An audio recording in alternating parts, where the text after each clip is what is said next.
Assalamualaikum warahmatullahi wabarakatuh. Alhamdulillahil malikil haqqil mubin, alladzi akmalad dina wa wadahat tariqal mustabin. Wa asyhadu an la ilaha illallah wahdahu la syarikalah, syahadatan yarjul muwahhidu bihan najata yaumaddin. Wa asyhadu anna Muhammadan abduhu wa rasuluh sayyidul anbiya'i wal mursalin wa ala alihi wa sahbihi wa man tabi'ahum bi ihsanin ila yaumiddin. Amma ba'du. Hadirin rahimani wa rahimakumullah, khususnya para penyimak kajian ilmu di channel Mamat Rahimatin. Malam itu orang yang kemarin mengajak diskusi sama saya, salah satu santri atau mungkin juga kiai, boleh karena memang kiai yang fasilitasinya sudah jadi kiai, beliau udah punya pesantren di Madura. Beliau nge-WhatsApp saya untuk boleh nih kita ngajak diskusi. Saya jawab, kemarin saya sudah buka untuk diskusi, malah baru pendahuluan saya malah dikeluarkan dari forum diskusi. Nah itu ya salah sendiri, saya udah nunggu 45 menit itu padahal. Saya tunggu 45 menit. Begitu baru buka 5 menit saya sampaikan dulu, ini baru usulan cara diskusi malah dikeluarin. Dan saya kemarin sudah sebutkan ada 20 kitab yang saya sampaikan. 98 kitabnya itu kitab yang ulama terdahulu. Satu kitab itu sebenarnya bukan dari kitab fikih, itu asal dari fikih, tapi ada hubungannya, walaupun itu ada masalah, itu saya tahu. Sepatu Zubat itu mukadimahnya ada masalah itu. Kalau misalkan tidak dipahami dengan baik itu ada masalah pasti. Jadi ada terkait sama Asy'ariyah pasti itu sebagian itu, karena kalau memang tidak diarahkan. Tapi yang lainnya kan bagus, ada kalimat bagus. Makanya beliau memberikan contoh beberapa sifat itu. Qudratuhu likulli maqdurin ju'il wa ilmuhu likulli ma'lumin syamil munfaridun bil khalqi wat tadbiri jalaan nisyabihi wan nadiri hayyun muridun qadirun allam lahul baqwa sam wal qalb. Misalkan kalau di sini disebut 7 sifat. Nah, ini kalau orang Asy'ariyah mungkin dianggapnya oh ini hanya 7 sifat. Nah, tapi kalau saya yang jelaskan tidak. Saya itu hanya ini hanya percontohan begitu. Ini kita tidak mengingkari sifat itu, tapi hanya percontohan sifat Allah banyak begitu. Tapi kalau orang Asy'ariyah yang hanya baca kitab itu, oh ini kita cuma 7 sifat yang ditetapkan. Nah itu kan sebabnya. Nah, jadi itu kitab itu yang dari Muqaddimah Usul Sepatu Zubat itu bukan rujukan sebenarnya. Jadi itu yang benernya 8 kitab. Boleh itu satu, tapi itu ada catatan. Plus ya kalau mau kitab yang setelahnya itu ulama yang mereka banyak kritik, yaitu Ibnu Taimiyah sama ada satu kitab, dan 10 kitab Muhammad bin Abdul Wahab. Karena mereka banyak, ini orang Aswaja itu banyak mencela Ibnu Taimiyah dan Muhammad bin Abdul Wahab, supaya mereka tahu siapa yang mereka cela. Mereka baca kitabnya. Saya sudah baca, masalahnya gitu. Saya beberapa kitab Ibnu Taimiyah udah selesai, saya dipelajari dari guru. Ada Aqidah Wasithiyah, ada Al-Hamawiyah, Al-Fatawa Al-Hamawiyah Kubra. Oh gitu. Dan beberapa kitab lainnya banyak dari Ibnu Taimiyah kan. Jadi saya itu orangnya bukan anti.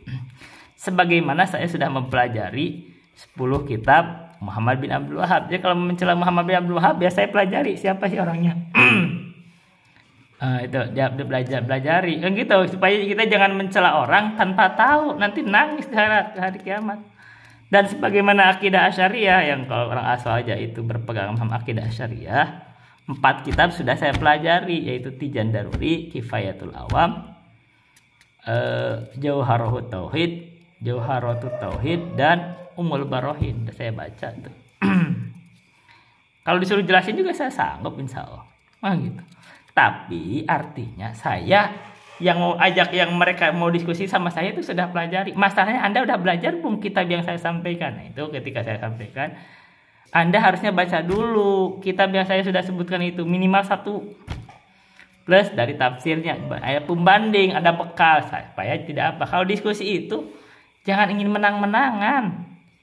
Ya, Saya tuh gak pernah diskusi menang-menangan. Saya salah sebutin salah, Anda benar saya sebutin benar. Oh iya Anda benar, saya salah di konteks itu. Karena semua saya ucap. Tapi kalau saya benar, saya tidak mau disalahin. Ini benar. Anda beda pendapat ya, Anda salah paham, gitu aja. Begitu. Tapi kalau saya salah, saya salahin. Oke. Sekarang saya kasih tambahan ya, bahwa rujukan akidah itu ada di dalam Al-Quran. Anda baca Quran aja sebenarnya, walaupun gak dibaca tafsirnya, asal Anda cari hidayah, dapat itu. Itu yang membuat saya itu mental ketika diajarkan ilmu kalam. Mental ke saya, kenapa? Karena saya baca Al-Quran.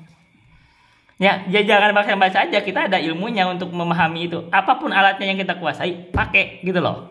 Saya itu baru ilmunya yang dipakai, baru ilmu nahwu dan sorof. Tapi saya pakai mental di saya mengajarin akidah ilmu kalam, gak masuk. Karena gak sesuai Al-Quran. Salah satunya saya buka di dalam satu kitab Tijan Daruri kayaknya, ketika mengatakan Allah tidak punya tangan, misalkan gitu, itu saya mengatakan laisa lahu yadun, Allah tidak punya tangan. Itu saya langsung mikir, di dalam Al-Quran itu ada kalimat Allah punya tangan itu, dan artinya secara ilmu nahwu, ini saya pakai ilmu nahwu, al-itsbat itu tidak mungkin jadi nafi, nggak mungkin gitu loh, kan gitu. Ini kan baru saya dicerna dengan ilmu nahwu. Dan kalau baca konteks itu nggak ada penafian tangan Allah itu di dalam Al-Quran, justru ada penetapan. Jadi ketika disebutkan Allah tidak punya tangan, saya ingkari. Ini masalah harus saya periksa lagi. Tapi saya tidak bantah guru, nggak pernah sampai sekarang saya ngebantah guru, nggak tuh.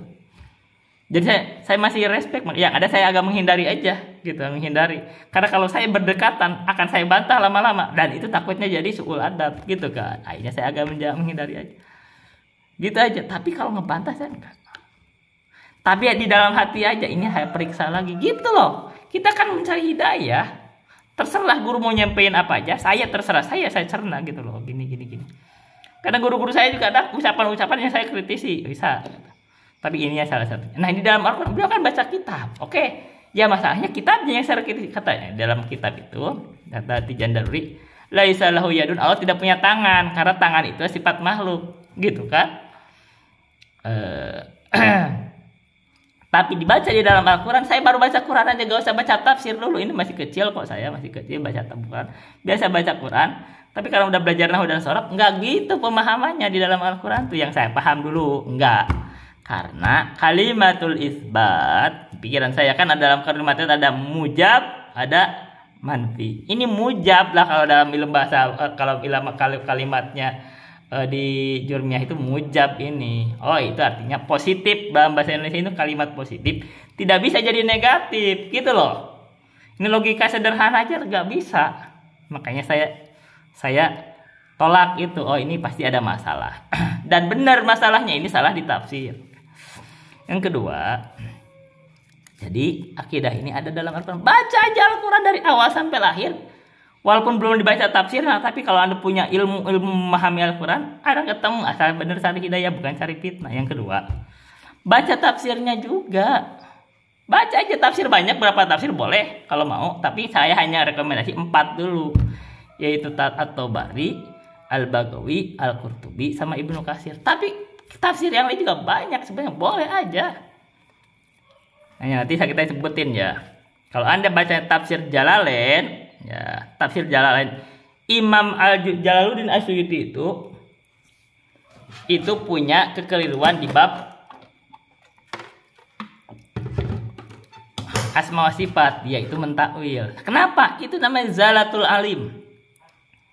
Gitu kan, kita udah isyaratkan. Jadi kalau kamu merujuk kepada tafsir Jalaluddin Asyuyuti di dalam bab sifat, ya kita nggak terima juga. Beliau itu zalatun, tergelincir di situ. Karena beliau itu kan ulama baru, itu pertengahan, itu sudah terjadi, itu ilmu kalam sudah berkembang. Gitu loh masalahnya. Itu keadaannya, konteksnya begitu. Beda sama misalkan walaupun udah agak berkembang tapi belum seberkembang itu, kayak udah ini juga ya, semacam Abu Ja'far atau Bari, itu udah ada memang ilmu kalam sebenarnya. Tapi apalagi kalau kita mendengarkan penjelasan ulama yang memang udah berkembang, yang ucapannya Imam Ahmad ada. Jadi tafsir itu Ini para ulama tafsir ada yang mengarang tafsir, tapi ada tafsir itu dari ulama yang diriwayatkan, kan gitu, kita harus dengar gitu. Atau dua. Jadi rujukan akidah itu pertama dari Al-Quran, baca tafsirnya. Tapi yang saya rekomendasi tafsir itu yang bagus, yang mutabar 4, yaitu At-Tabari, Al-Baghawi, Al-Qurtubi, Ibnu Katsir. Karena kalau Anda bawa rujukannya dari tafsir Jalalain, saya tolak di dalam sebagian bab, dalam sebagian masalah, gitu loh. Satu. Yang kedua, rujukan juga dari hadis-hadis, baca aja hadis-hadis macam Bukhari dan Muslim aja dulu. Yang lainnya boleh. Dua. Dan saya akan tambahkan ada beberapa rujukan yang boleh Anda pertimbangkan atau kita pertimbangkan untuk jadikan rujukan. Ini saya anggap baca aja. Coba saya baca ya rujukan para ulama di dalam bab akidah. Ya, ini saya belum sebutan kemarin. Kita yang belum sebutin aja ya. Dan harusnya kita itu terserah, nanti orang ada yang dapat hidayah atau tidak, terserah. Ada yang punya rasa ingin tahu dan tidak, terserah. Ini karena saya itu biasanya alhamdulillah ya Allah suka berikan keingintahuan. Karena ketika saya baru ingin tahu kemarin, ingin tahu Zulkarnain aja secara sejarah, saya dik itu banyak, itu sampai sejarah dari awal sampai akhir itu saya baca itu di Wikipedia itu. Baca ya itu, habis itu ketemu tuh pembahasan Ya'juj Ma'juj itu dari Ustaz Ros. Akhirnya ketemu sama Ustaz Zulkarnain, banyak puluhan kitab selesai dari beliau. Ini kan sebabnya apa? Sekedar saya tuh ingin tahu masalah satu, yaitu siapa sih Zulkarnain? Gitu loh, di dalam Al-Quran. Itu doang awalnya. Artinya kalau saya sebutin beberapa kitab Anda gak tertarik untuk membuka, itu artinya Anda terhalang dari hidayah, kurang punya hirsun. Nah sama saya sekarang, saya dulu tuh ketika saya ada merasa ganjalan, kok ini menafsirkan di dalam kitab Tijan Daruri sebut itu tidak sesuai dengan Al-Quran, itu jadikan ganjalan dalam hati, itu saya pelajari. Maka 26 tahun setelahnya saya pelajari dari Al-Quran, dari berbagai macam sampai sekarang masih berjalan, kan gitu. Lebih 26 tahun, kan gitu. Artinya ada rasa ingin tahu. Kita ini mau mentasi akidah, kita ingin meninggal di dalam akidah yang benar, gitu. Makanya harus berani mentasi. Ketika kita udah bisa belajar bahasa Arab, misalkan Anda nih jago bahasa Arab, kalau Anda jago bahasa Arab gak mau membuka, ditanya di hari kiamat, kenapa kamu bisa bahasa Arab gak mau baca, gitu loh. Baca kitab-kitab ulama, kenapa gak mau baca? Kamu bisa baca Arab, kenapa baca Quran, gitu loh. Gitu masalahnya. Apalagi disampaikan juga gak mau dengar, ya udah repot. Kita akan baca beberapa sumber ya.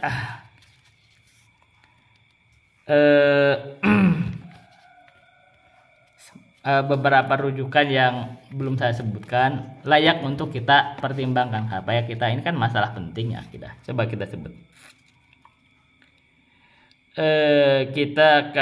Saya sebutkan Al-Asma wa Sifat karya Imam Al-Baihaqi. Jadi boleh itu, cari itu. Al-Asma wa Sifat karya Imam Al-Baihaqi. Saya baca itu. Oh iya, banyak. Oh, bukan yang kemarin saya, ini adalah kitab Ushul Syu'abul Iman, panjang 14 jilid. Yang kedua, Al-I'tiqad karya Imam Al-Baihaqi. Al-Baihaqi itu. Yang ketiga,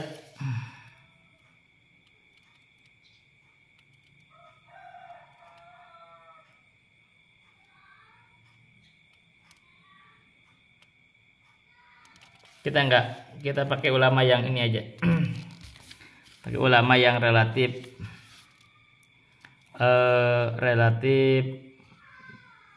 tidak banyak kontroversi lah sebahasanya. Orang kita lagi ngomong sama orang aswaja.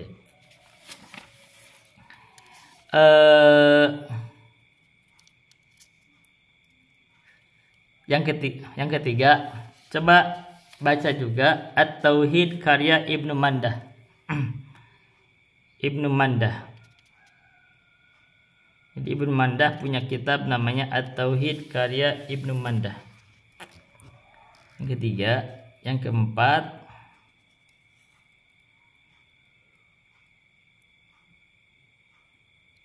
Al-Hujjah fi Bayanil Mahajjah karya Abi Qasim At-Taimi Al-Asbahani. Yang keempat, ini ada kitab bang bagus sih katanya nih, Damul Kalami wa Ahlihi karya Abi Ismail Al-Harawi. Damul Kalami wa Ahlihi. Berapa itu? Yang keempat ya. Yang kelima tuh. Yang keenam boleh. Ar-Raddu alal Jahmiyati Imam Darimi Ad-Darimi. Yang keenam. Yang keenam,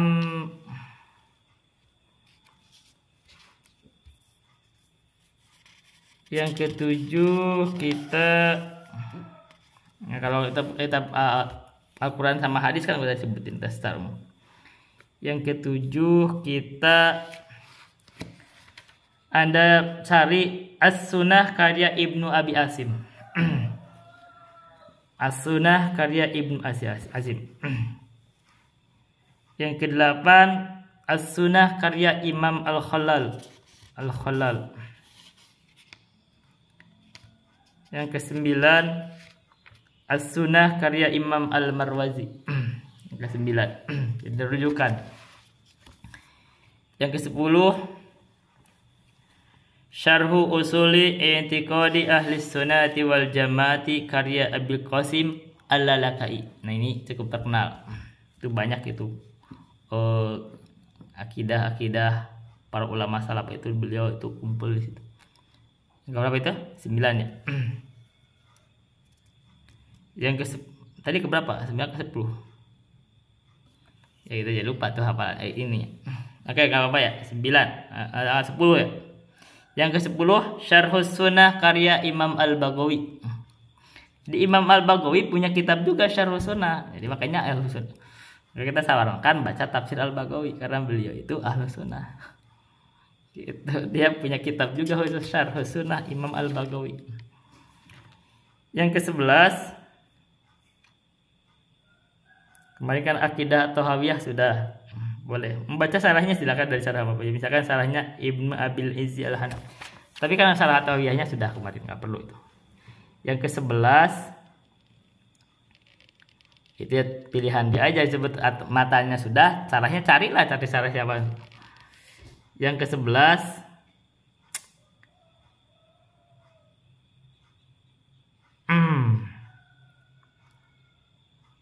Asy-Syariah karya Abi Bakar Al-Ajurri.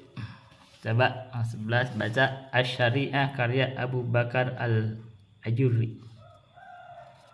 Yang ke-12 Syu'abul Iman karya Imam Al-Baihaqi. Nah, Anda kalau mau belajar akidah berani aja dik atau mengkaji lebih dalam, membaca aja supaya ini mentasih kita dalam membahas. Jangan merasa benar terus gak mau baca. Gitu serepot juga. Para ulama sudah berjalan. Berapa itu? Udah 11 ya? 11. Masa sih udah 12? Ya, anggaplah 11 ya. Aduh. Udah berapa? Gak apa-apa lah. Berikutnya. Lupa nomornya, tapi gak apa-apa. Berikutnya kita baca. Kita berikutnya adalah, gak usah pakai nomor ya. Nanti kita hitung.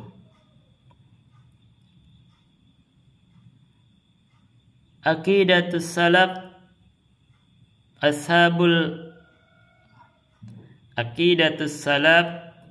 Ashabil Hadis, kalau gitu bacanya. Abi Utsman As-Sabuni.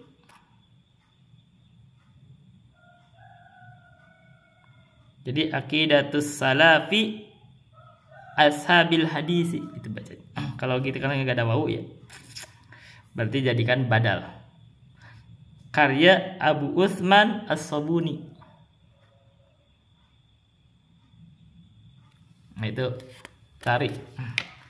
Saya kalau PDF-nya suka dikumpulkan. Jadi kalau setiap guru menyampaikan kitab itu saya itu suka dicari itu PDF-nya, selalu cari itu. Makanya banyak itu ratusan kitab dari PDF, bentuk PDF. Saya nggak beli. Ya memang kadang-kadang yang paling gampang itu PDF. Jadi jangan ada yang berkata ini produk Yahudi, ini kamu itu kurang rasa ingin tahu. Ada mau dibentuk software, membentuk apa itu kan hanya media, yang penting isinya. Apalagi kalau kita gak punya duit untuk membeli yang cetak, itu ya cari yang gampang. Di dalam kaidah fikih nanti akan datang wa yufalul ba'du minal ma'muri in syaqqa fi lusairil ma'muri. Kerjakan sebagiannya diperintah, kalau tidak mampu mengerjakan selesai. Kalau kita nggak bisa beli cetaknya, ya udah PDF-nya nggak apa-apa, manfaatin. Itu loh. Itu nikmat. Misalkan kita nggak ada guru yang ngajar langsung, ada di YouTube, udah dengerin dari YouTube gak apa-apa, yang bagus. Dan misalkan saya tidak bisa hadir ke tempat guru, misalkan saya kan kalau sekarang ada terhalang, misalkan ada udzur, ya dengerin aja dari YouTube, nah dari live-nya. Itu kaidahnya. Jadi kalau kamu nggak hilang sama sekali, nanti di akhirat masalah. Gitu loh. Dan Allah berfirman, "Tsumalatus aluna yauma idzin anin na'im." Kemudian kalian akan ditanya di hari kiamat itu tentang nikmat. Seluruh nikmat ditanya. Jadi kalau ada YouTube itu nikmat. Jadi kalau kamu tidak tahu pembahasan ilmu, sementara kamu punya YouTube, ada bahasan, itu masalah di sisi kamu. Ini orang nggak mau denger di YouTube. YouTube itu ada yang jelek, ada yang bagusnya. Kalau kamu tidak ada lagi jalan yang lebih bagus, ya manfaatan, pilih-pilih. Nanti ketahuan, Allah tahu siapa yang cari hidayah dan cari fitnah. Sama sekarang kamu gak bisa beli kitab cetakannya, ada PDF-nya. Download aja PDF-nya, banyak gitu di Google. Itu saya jalannya begitu. Kalau punya uang nanti beli juga yang cetaknya gitu loh. Ada aplikasi, ada aplikasi. Saya aplikasi atau ada Al-Quran itu banyak tafsirnya. Cari Bahitul Quran. Itu guru saya rekomendasi juga. Dan di Google Android juga ada kan Quran. Bisa di-download. Saya banyak juga download itu. Begitu, ini umat Islam ini sudah ada yang berusaha untuk membaktikan diri dan hartanya untuk itu. Ya kita manfaatkan gitu. Nanti kalau enggak, kita ditanya, kamu tidak memanfaatkan nikmat. Gitu loh. Jadi cari aja download. Jangan bilang produk Yahudi. Kamu kok primitif banget. Ini kan cuman PDF, itu cuman media. Kamu nulis aja pakai komputer, baca aja, ngetik aja pakai handphone. Itu produk Yahudi juga. Kalau bicara Yahudi gimana sih? Ya itu nggak kayak orangnya kok gitu banget, primitif. Oke, baik, kita kasih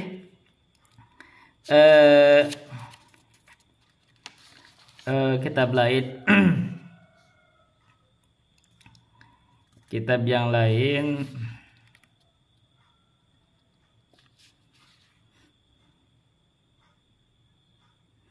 ada kitab yang bagus, boleh.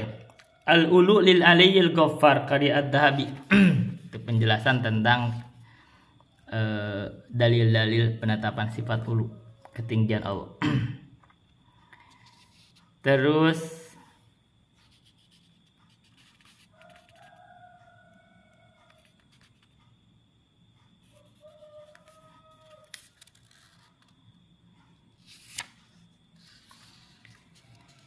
kitab yang lain kita baca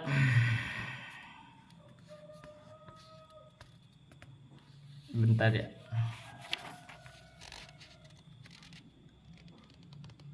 An-Nuzul karya Ad-Darqutni. An-Nuzul karya Ad-Darqutni. Kita cari yang lain coba. Kitab yang lain.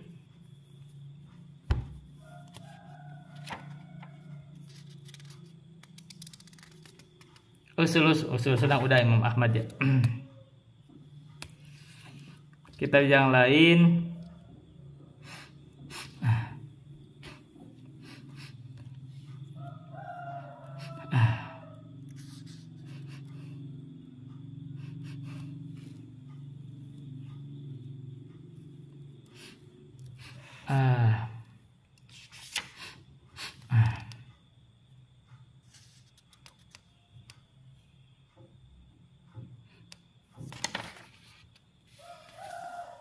Apa yang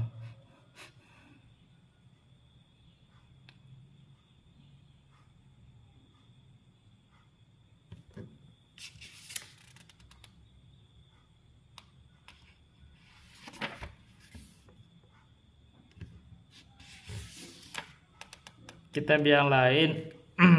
Jadi kita sekaligus kita perbendaharaan rujukan. banyak kitab itu, tapi kita pilih yang kitab yang dianggap rujukan yang bagus gitu, yang terdahulu aja. Nah, sekarang kalau bicara kitab itu banyak yang ngarang-ngarang, itu banyak yang sampai sekarang juga, tapi kita pilih yang terdahulu aja. Kalau bisa yang kalau ada zaman Nabi dicatat itu rangkumannya, kita catat di zaman itu, kita cari yang terdahulu. Oke, apa ya? Ya mungkin itu aja yang bisa ditambahkan. Itu ada berapa kitab saya nggak tahu hitungannya berapa. Kita akan lanjutkan membahas Qaidatul Fiqhiyah wa Dawabitul Fiqhiyah karya Syekh Abdurrahman bin Nasir As-Sa'di rahimahullah. Kemarin sudah sampai mana? Wa nakiratu fi siyaqin nafi tudil umuma aw siyaqin nahi kada kaman wa ma tufidani ma'a kullal umumi ya ukhayya fasma'a misluhul mufradu id yudafu fafham hadita rusda ma yudafu. Kada kaman wa ma tufidani ma'a kullal umumi ya ukhayya fasma'a. Nah begitu, kemarin man dan ma. Sekarang adalah misluhul mufradu id yudafu fafham hadita rusda ma yudafu. Satu ayat. Setelahnya nanti. Wa misluhu, semisalnya, kemana itu kebaliknya? Wa al tufidul kulla fil umumi fil jam'i wal ifradi kal alimi wan nakiratu fi siyaqin nafi tutil umuma aw siyaqin nahi kadza kaman wa ma tufidani ma'a kullal umumi ya ukhayya kullal umumi ya ukhayya pasma mithluhul mufradu. Huknya bisa kembali, pokoknya itu umum, bisa kembali ke kul. Karena kan pokoknya yang menjadi pokok itu kan kemarin dari bahas kul kan. Kul itu umum, disebutin diisyaratkan itu. Wa nakiratu fi siyaqin nafi tutil umum aw siyaqin nahi kada kaman wa matufidani makulal. Kulnya sendiri disebut. Jadi kul itu memberikan ifadatul umum. Kita sekarang kul baca kul. Kul itu memberikan ifadah umum. Ini kalau ada kullu bid'atin dolalatun, maka umum bid'ah, semua bid'ah dolalah. Nggak keluarkan di situ. Setiap bid'ah dolalah. Itu ifadah kul disebut itu. Kul sendiri ifadah umum, justru itu yang jadi pokok. Jadi ifadatul umum. Nah, itu yaitu kada kaman wa matufidani kullal umum. Tufidani kulla, memberikan ifadah kul umum. Jadi kita sebut kulnya. Habis itu ininya. Jadi kul sendiri adalah umum, bahkan itu yang pokok. Jadi kalau ada kul, ada di dalam hal hadis Nabi bersabda, misal kullu bid'atin dolalah kullu dolalatin finnar, maka itu umum. Umum kalau di situ tidak dikeluarkan. Bentar ya. Nomor 28 kalau nggak salah ya.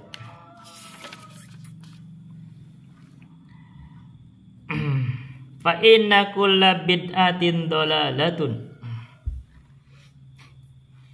Maka sesungguhnya setiap bid'ah itu dolalatun, kesesatan. Ada hadis nomor 28. Saya singkat. Jadi kul itu ifadatul umum. Berarti setiap bid'ah itu kesesatan. Kalau begitu, Nabi itu konteksnya tidak berbicara bid'ah secara bahasa, dia secara syariat. Jadi kalau bid'ah secara syariat artinya diada-adakan di perkara agama, maka itu kesesatan. Karena kul itu ifadatul umum. Itu. Jadi kul umum ya. Kalau ada yang dikecualikan, ya akan dikecualikan atau dari maklumi gitu loh. Di konteks lain itu dari maklumi. Dimaklumi gitu loh. Kullun nafsin dha'iqatul maut. Setiap jiwa akan merasakan maut. Pertanyaannya, apakah Allah meninggal? Enggak. Enggak, Allah enggak. Jadi itu dimaklumi, itu hanya jiwa selain Allah. Jadi semua jiwa selain Allah merasakan mati kecuali Allah. Itu dari maklumi. Tapi artinya umum khusus. Umum tapi tidak termasuk untuk Allah gitu, untuk makhluk. Jadi semua jiwa mati, merasakan mati walaupun malaikat. Kecuali Allah. Allah itu tidak pernah mati. Perbedaan makhluk sama Allah di dalam bab kehidupan. Allah itu hidup, tidak pernah mati. Jadi kalau disebut kulun nafsin dha'iqatul maut, terus Allah berfirman wa yuhadzirukumun nafsah, oh Allah juga memberikan nafsah dirinya, Allah berarti punya nafs. Terus berarti Allah maut gitu? Nah itu berarti selik Anda keliru. Gitu. Jadi ini umum tapi khusus untuk makhluk. Bukan untuk Allah. Itu jangan mencari fitnah gitu. Oke, baik. Jadi kul itu ifadatul umum. Jadi kalau berdasarkan hadis ini kul itu umumnya. Udah kalau udah umum kullu bid'atin dhalalah, ya udah kamu jauhi bid'ah di dalam agama. Jangan cari-cari fitnah. Masalahnya apa sih? Ini masalahnya apa sih kamu ini? Ini kenapa kalian itu senang banget berbuat bid'ah? Disebut begitu ditegur marah. Loh kok gitu loh masalahnya, kenapa sih? Itu kenapa? Saya baca nonton film kemarin yang di apa namanya itu, yang di Malaysia itu bid'ah gitu, bid'ah itu heboh katanya, orang kini banyak yang kesinggung, orang aja karena dia mengisyaratkan dia itu ini biasa ada hakikat, tarekat, syariat, marifat, membeda-bedakan agama gitu. Dia mengalap berkah itu dengan air, katanya berkah ini air bekas mandi diminum. Subhanallah kan, kejadian kan begini, orang-orang banyak yang begitu kan. Itu terus ada datang namanya Hambali, katanya Hambalinya itu bid'ah. Kamu kata ayahnya itu, kamu disuruh belajar bukan untuk membuat kami. Sama dengan saya sekarang loh kalau gitu konteksnya. Akhirnya saya jadi ingat, jadi saya mungkin kayak Hambalinya. Udah belajar jauh-jauh, akhirnya saya mengkritik masyarakat ini bid'ah misal. Baik, jadi kul itu ifadatul umum. Jadi kul bid'atin dhalalah umum, nggak ada itu dikeluarin mana. Oh enggak, ini ada bid'ah sana, mana? Nggak ada di situ. Jadi bid'ah itu dhalalah semuanya karena khusus dalam agama. Jadi kalau ada yang menganggap ada hasanah, dia ngebahas tidak dengan konteks ini. Dia dengan konteks lain. Jadi dia bahas secara bahasa. Oh kalau secara bahasa, sesuatu yang terjadi yang baru itu di zaman Nabi belum ada, zaman Khulafaur Rasyidin tidak dikerjakan. Jadi kalau bicara bid'ah itu berarti dalam syariat itu bukan hanya zaman Nabi. Perhatikan sebelumnya itu ya.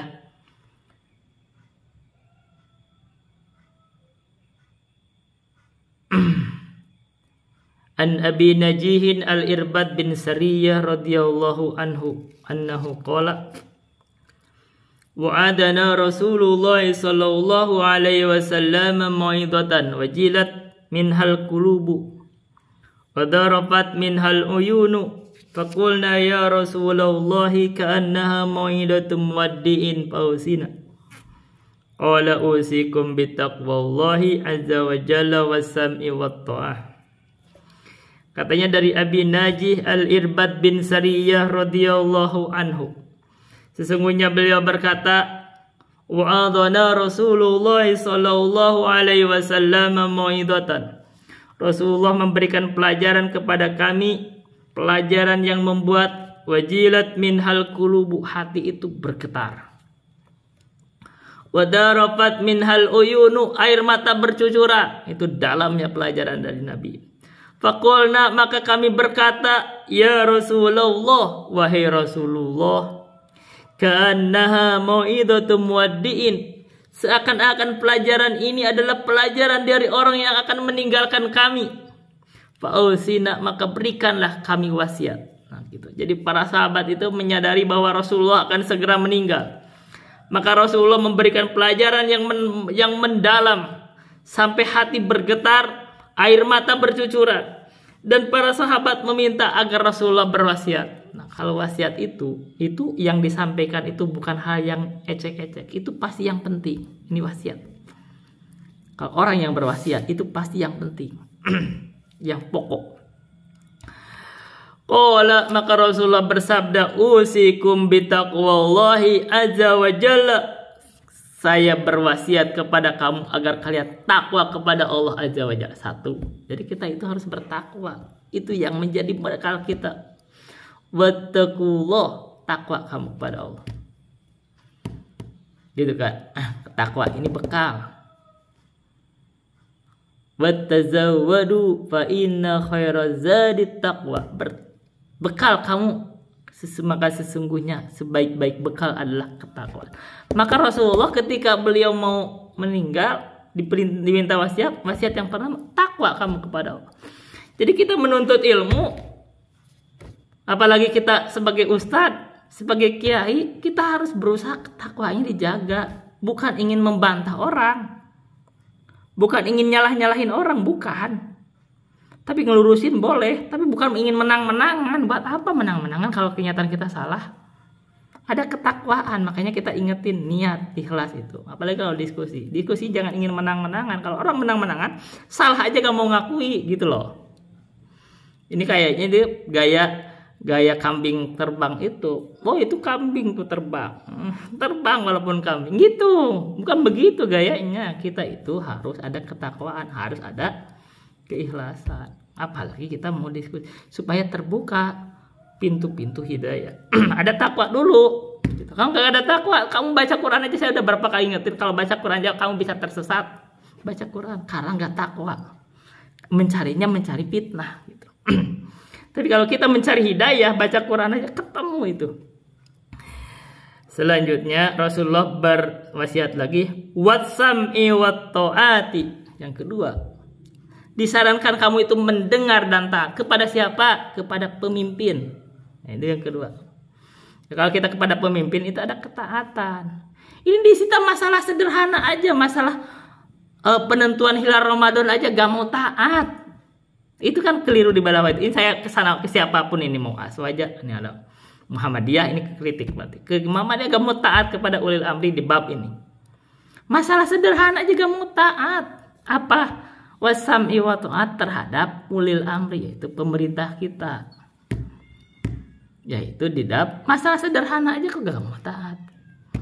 Gitu loh. Padahal ini adalah penting. Kita mendidik diri taat di atas ketaatan kepada ulil amri. Saya sebut nih ininya, mereknya nggak apa-apa. Orang udah tahu kan. Ibn Tahdir yang sesuatu yang udah tahu. Jadi ini walaupun saya sebenarnya mendengar kamu, tapi ini ada kekeliruannya. Jadi Muhammadiyah kekeliru. Dia selalu di depan mengumumkan, oh saya ini Ramadan awal depan. Banyak yang lain-lain pesantren mengedepan.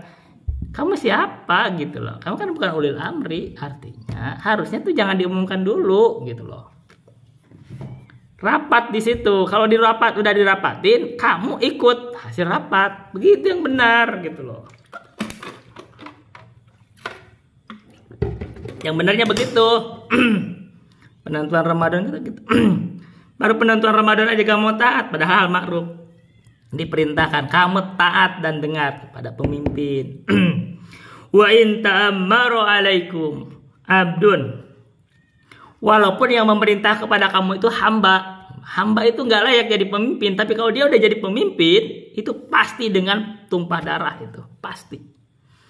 Kalau hamba itu jadi pemimpin, itu pasti menumpahkan darah, pasti kudeta. Walaupun terjadi kudeta, begitu berhasil mengkudeta pemimpin yang sah sebenarnya, dan dia berkuasa sudah menguasai, kita taati. Kenapa? Karena kalau kita ingkari, kalau kita masih memberontak, tumpah darah lebih panjang gitu loh, paham nggak? Pemimpin itu punya kekuatan. Andaikan dia walaupun hamba saya sudah memimpin ya, bukan sudah turun dari pemimpin, nggak turun pemimpin udah bukan pemimpin lagi. Dia sudah memimpin, berkuasa, dia punya militer. Kalau kita menentang, kita dibunuh gitu loh, paham nggak? Dan kita perlu menjaganya nyawa. Ini kan kemarin kalau nanti kita bahas Maqasid Syariah, menjaga nyawa itu penting, darah. Nah ini ajaran kita. Walaupun hamba sahaya, walaupun dia tidak berhak jadi pemimpin, tiba-tiba jadi pemimpin karena kekuatannya, taat. Itu yang kedua, penting. Nah ini orang nggak paham tuh. Banyak umat Islam nggak paham, akhirnya berontak. Nah ini bukan akidah. Yang ketiga, fa innahu man ya'ish minkum, maka sesungguhnya barang siapa yang hidup minkum dari kalian itu maksudnya umat Islam, fasayara ikhtilafan katsira, maka dia akan melihat ikhtilaf yang banyak. Jadi ikhtilaf itu jelek. Siapa bilang ikhtilaf itu bagus? Jelek ikhtilaf itu. Karena ikhtilaf yang banyak itu membuat perselisihan, membuat perpecahan, kadang-kadang membuat berantem. Jadi ikhtilaf itu jelek. Siapa bilang ikhtilaf itu bagus? Memang ada di dalam Safatul Jubat, wa Syafi'i wa Malikun Nu'manu wa Ahmad bin Hanbalin Sufyanu wa ghairuhum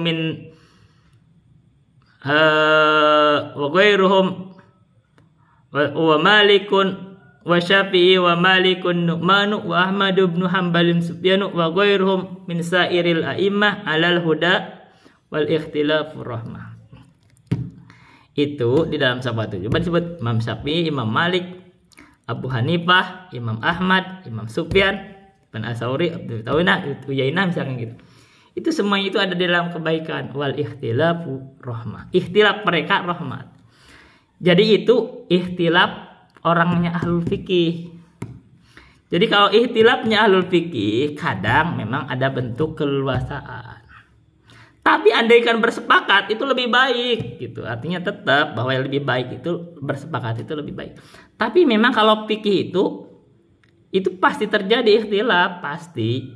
Karena fikih itu kan pemahaman, kadang-kadang dalil-dalil itu enggak qot'i, sebenarnya ada bentuk doni.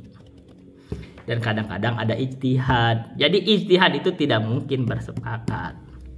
Tapi kalau sudah sepakat harusnya itu yang kita pegang. Nah,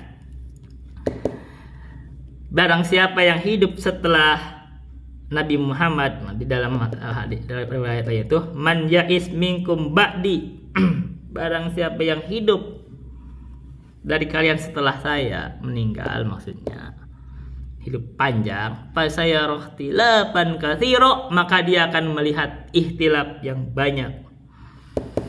Dan terjadi ketika Nabi meninggal itu ada kok yang bahkan di keimaman Abu Bakar itu yang mengingkari kok, oh ini yang berhak itu adalah Ali karena dia itu darahnya keluarga Nabi lebih dekat. Kalau bicara keluarga Nabi, Abu Bakar juga mertua Nabi, sebenarnya dekat juga kan, statusnya sama dengan status ayah itu, ayah mertua kan gitu, dekat juga. Ini menantu, ini mertua, apa bedanya kan gitu harusnya ya. Tapi begitulah ikhtilaf ada. Nah karena itu diobati, fasayara ikhtilafan katsira fa alaikum bisunnati wa sunnatil khulafa'ir rasyidin al mahdiyyin addu 'alaiha bin nawajid. Maka wajib ke atas kamu itu berpegang dengan sunnahku dan sunnahnya khulafa'ur rasyidin yang mendapat petunjuk. Artinya perintah berpegang terhadap sunnah Nabi dan sunnah khulafa'ur rasyidin itu dianggap sama. Kalau begitu, bid'ah itu bukan definisi syariah nih, bukan apa yang tidak ada di zaman Nabi itu bid'ah. Berarti Umar melakukan bid'ah. Nah ini dengan konteks ini enggak, itu Umar itu kalau anggaplah melakukan itu sunnahnya khulafaur rasyidin, bukan bid'ah, begitu loh. Makanya perhatikan, adzu 'alaiha, gigitlah hak 'alaiha, kemana itu? Itu bukan hanya ke sunnah Nabi tapi ke terhadap sunnah khulafaur rasyidin. Artinya satu kesatuan antara sunnah Nabi dan sunnah khulafaur rasyidin. Itu Nabi jamin sunnah khulafaur rasyidin itu pasti di atas jalan yang lurus. Kalau khulafaur rasyidin bertindak pasti. Artinya kalau di konteks syariat ini, pembukuan kitabullah Al-Quran di zaman Abu Bakar itu bukan bid'ah. Nggak kelihatan kan, itu sunnahnya Khulafaur Rasyidin. Begitu. Jadi apa yang dilakukan oleh di zaman Utsman, dikumpulkan di atas Al-Quran di atas Rasab Utsman, bukan bid'ah, ini sunnahnya Utsman dan Khulafaur Rasyidin, kan gitu. Jadi kalau konteks syariah itu bukan hanya kalau tidak ada di zaman Nabi bid'ah, enggak, itu termasuk Khulafaur Rasyidin gitu. Nah, lebih luas kalau gitu. Kalau gitu tarawih itu bukan bid'ah dengan pandangan ini. Apalagi dengan kaidah Nabi pernah menjalankannya, tapi Nabi tinggalkan. Kenapa? Karena takut jadi wajib, maka itu sunnah. Nah, apalagi Umar menerapkannya, itu bukan bid'ah, itu Umar melakukannya. Gitu. Bid'ah itu hanya secara bahasa. Nah, ini kan kita bicara secara syariat. Aldu 'alaiha bin nawajid, gigit oleh kamu dengan gigi geraham. Gigi geraham itu kata ulama adalah gigi yang terkuat. Jadi kalau digigit dengan gigi geraham itu tidak lepas. Wa iyyakum wa muhdatsatil umuri fa inna kulla bid'atin dhalalah. Hati-hati kalian terhadap sesuatu hal yang baru. Hati-hati kalian terhadap sesuatu yang baru. Yang baru ini al-umur, perhatikan ada alif lam ma'rifat. Jadi hal yang baru dalam agama, lagi hati-hati dalam hal yang baru dalam agama tidak dikerjakan Nabi dan Khulafaur Rasyidin. Ini jadi kita jadikan itu Khulafaur Rasyidin itu satu kesatuan dengan Nabi. Jadi kalau Khulafaur Rasyidin bersepakat menjalankan, tidak ada sahabat yang mengingkari, itu udah pasti kebenaran, itu kita pegang. Fa inna kulla bid'atin dhalalah. Berarti bid'ah apa? Bid'ah itu adalah muhdatsatil umur. Maka sesungguhnya bid'ah itu, setiap bid'ah itu adalah dhalalah. Itu bid'ah artinya muhdatsatil umur. Perkara-perkara yang baru diada-adakan di dalam agama, tidak diamalkan atau disunahkan oleh Nabi dan Khulafaur Rasyidin. Nah, gitu. Jadi lebih luas, lebih sampai ditambahkan dengan Khulafaur Rasyidin sebagai definisi untuk sunnah. Karena Nabi perintahkan kita berpegang dengan alaiha, sunnah Nabi dan sunnah Khulafaur Rasyidin. Karena itu tarawih bukan bid'ah. Apalagi Umar yang mengumpulkan. Dan itu juga Nabi sudah menjalankannya. Baik. Rawahu Abu Dawud wa Tirmidzi wa qala hadisun hasanun shahih. Kita kembali kepada pembahasan qaidul fiqhiyah. Kul itu ifadatul umum, memberikan ifadah umum. Wa mithluhul mufradu id yudafu. Wa mithlu, semisal kul mufradu id yudafu. Mufrad ketika diidopatkan. Fafham hudita rusda ma yudafu. Maka fafham, maka hendaklah kamu itu paham, hudita, semoga kalian itu kamu itu diberikan hidayah oleh Allah, ma yudafu. Fafham hudita rusda ma yudafu, diberikan hidayah, kecerdasan terhadap apa yang diidopatkan. Ini jadi intinya gini. Kalau ada sesuatu mufrad misal fafham hudi atau misalkan termasuk jamak, kalau diidopatkan terhadap ma'rifat, maka itu ibadatul umum. Itu hukumnya juga umum. Mislul mufradu id yudafu fafham hudita rusda ma yudaf. Itu kan wa atufidul kulla fil umumi fil jam'i wal ifradi kal alimi wan nakiratu fi siyakin nafi tutil umum aw siyakin nahi. Kadaka man wa ma tufidani ma'a kullal umumi ya ukhayya basma. Wa mithluhul mufradu id yudafu fafham hudita rusda ma yudafu. Kita kasih contoh. Bismillahi. Ismun itu adalah mufrad. Ya kan, jamaknya adalah asma. Asma itu adalah jamak taksir. Jadi mufradnya itulah ismun. ketika didapatkan dengan ma'rifat yaitu Allah, maka ismun itu adalah ifadatul umum, artinya mencakup seluruh nama Allah. Jadi ketika bismillahirrahmanirrahim, ketika kita mengucapkan bismillah, kita bismillah aja. Maka kita menyembelihkan bismillah, artinya dengan menyebut seluruh nama Allah itu banyak, kita nggak tahu jumlahnya sebenarnya. Hakikat nama Allah itu kita nggak tahu. Sifat Allah juga nggak tahu. Jadi kalau membatasi sifat Allah sekian, kamu itu sok tahu kebenarannya. Allah itu tidak bisa dibatasi. Nama Allah itu banyak, sifat Allah banyak. Karena itu ketika di mahsyar itu Nabi itu berdoa kepada Allah dengan pujian-pujian yang Nabi belum tahu. Jadi artinya begitu ya. Jadi ketika misalkan mufrad didapatkan terhadap terhadap makrifat itu ifadatul umum. Begitupun kalau jamak sama aja. Ya, bismillahi, dengan menyebut seluruh nama Allah, saya memohon pertolongan, mencari keberkahan, gitu. Saya memulai ini. Jadi seluruh nama Allah tercakup. Walaupun disebutnya cuma nama Allah. Kenapa? Karena ini ifadatul umum. Wa in ta'uddu ni'matallahi la tuhsuha. Jika kamu menghitung nikmat Allah, artinya cuma satu? Enggak, seluruh nikmat Allah. Wa in ta'uddu ni'matallah, jika kamu menghitung seluruh nikmat Allah, la tuhsuha, kamu tidak bisa menghitung. Ya karena seluruh nikmat Allah, bukan satu yang dihitung. Kenapa? Karena ini ifadatul Itu aja bisa saya sampaikan. Billahi taufiq wal hidayah. Wassalamualaikum warahmatullahi wabarakatuh.